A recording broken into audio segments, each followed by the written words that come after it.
into the office and you were there and his dad was on the phone and he said he was kind of maybe slacking off in school a little bit and you guys had to set him straight. Do you remember that meeting? Do you remember? Yeah, it's vague. We've had a couple with him over early on, just being a college kid,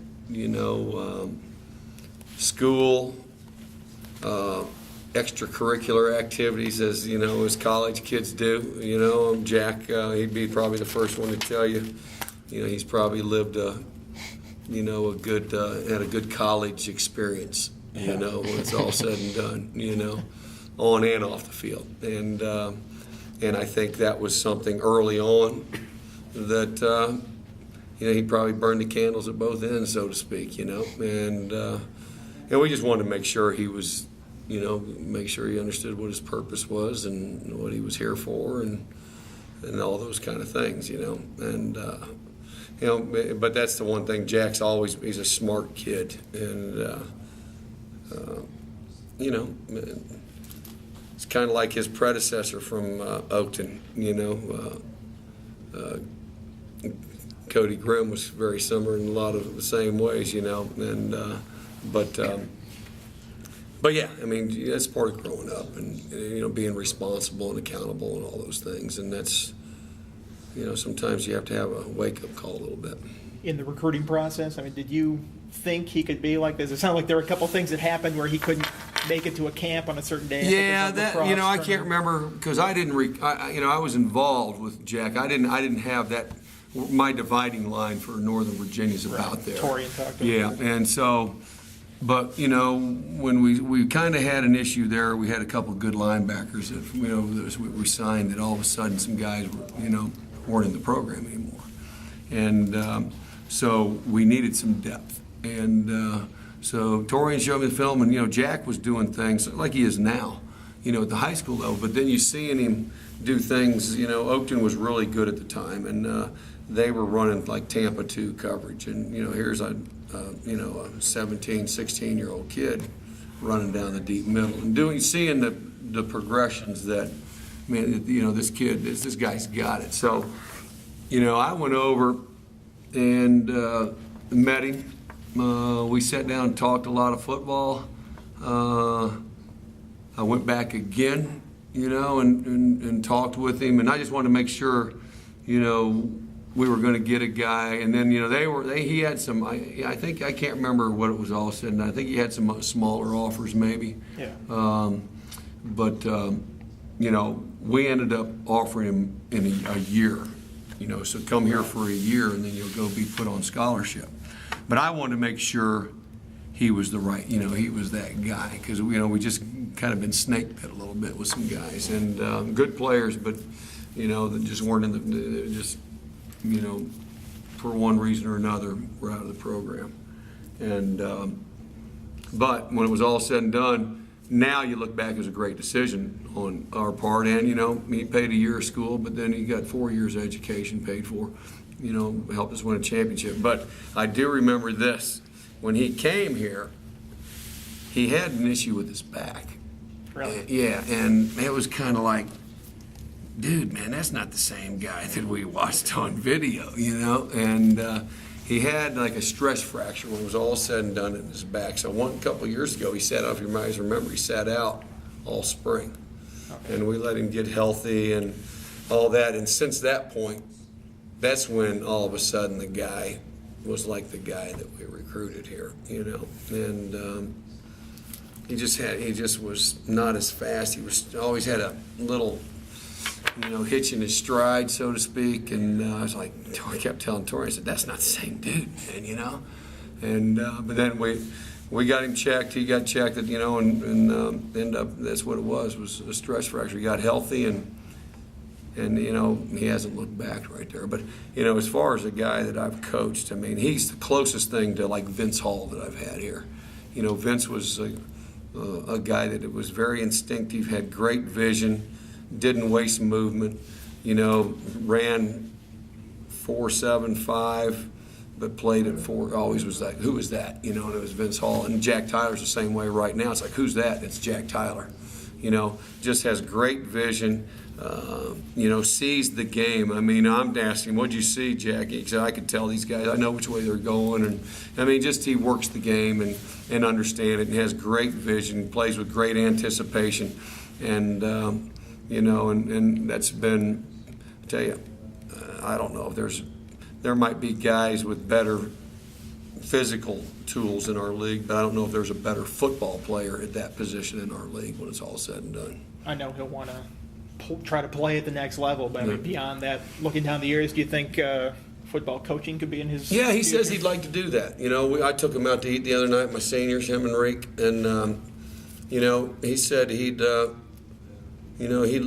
to do that. So, I kind of got on him because his grades are good enough, graduate and stuff. But to get in like here, we like to take care of our own if we can.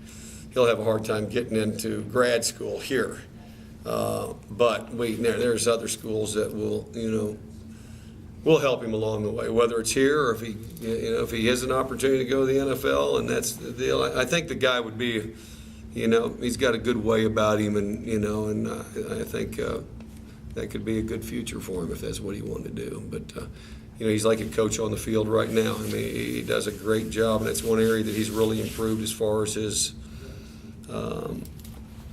command of the game and of the defense and communicating. That was always one of his weaknesses. Not that he didn't have that capability, that was something he needed to be more assertive with, but What quick scouting report in Virginia? What do you see? Probably a little bit like us in a lot of ways offensively, good running back. Or backs, I think the other kid, 23, is a good, player too.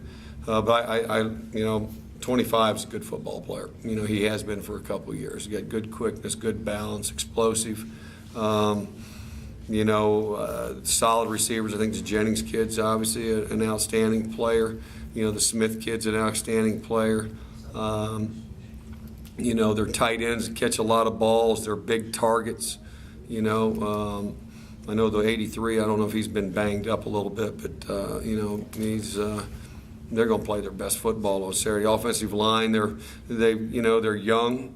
You've got Moses back and he's playing well, but and Boanka's back, but the other three, they're, really kind of young, and I know they've been moving people around in there. I think they're set with who they've got, but, and the quarterback, I mean, it's kind of it's been their nemesis, kind of like ours. They're 2-9, but they could probably easily be 6-5 or 5-6 or somewhere in that range. And last game was a perfect example. They basically gave up 3 touchdowns, and that's a different football game. And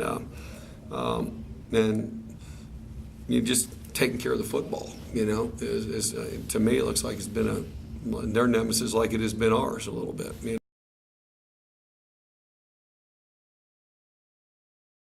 Brent Urban back on their defensive line. How much of a difference does he make up front? I think he's a great player.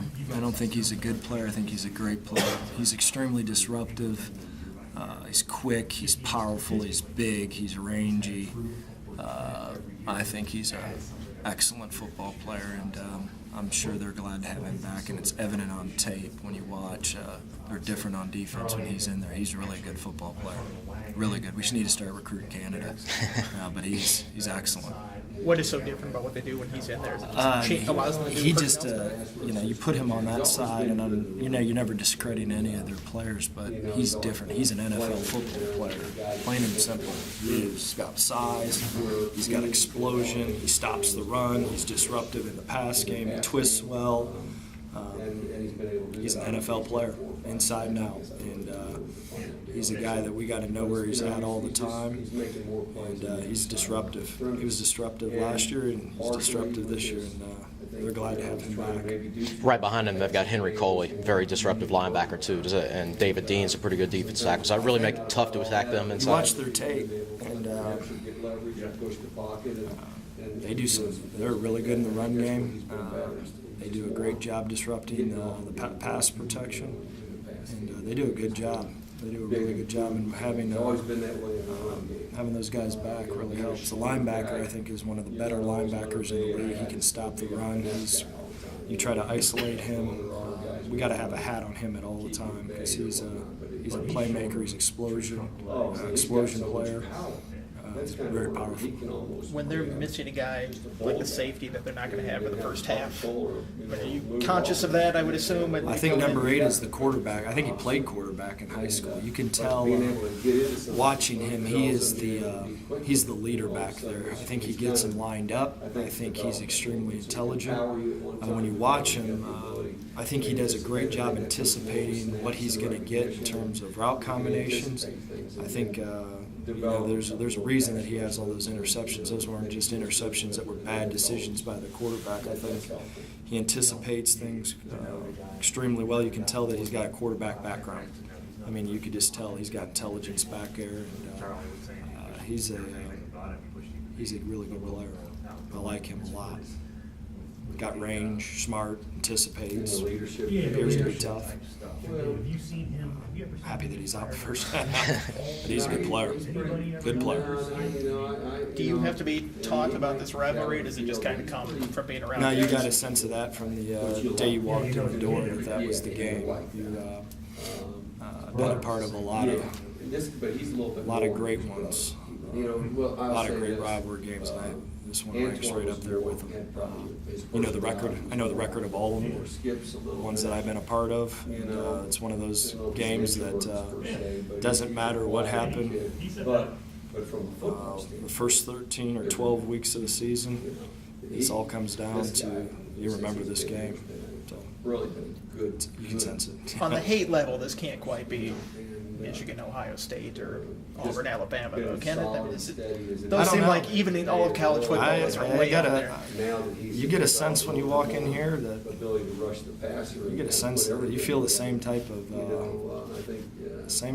motivation, the same type of pressure, the same type of importance as those other games. It feels like Florida State. It feels like Auburn, Alabama. It feels like the Buckeyes and Michigan. It's an important game for this program. You guys came out of the bye week last time in kind of a And slow play well. start. I mean, Yeah, do played you do really anything well. differently in this bye week to try We to practiced more, which I thought was really important. I think with our young players, I think with the quarterback, I think it's really important to keep timing, keep consistency. So we practiced more, which I thought was good. We practiced more this week than we ever have in a game week, and I think it was well needed because we played our worst game by far, hands down, no ifs, no ands, in that Duke game. It was a terrible football game, and on our side of the ball, and we want to try to avoid that occurring again. That wasn't our best. That was our worst effort. Not effort, but just worst execution. Worst. Do you think that had something to do with the bye before not practicing? I don't know, but whenever you always try as a coach to learn from history. We were trying to make sure that we're guns a-blazing this week.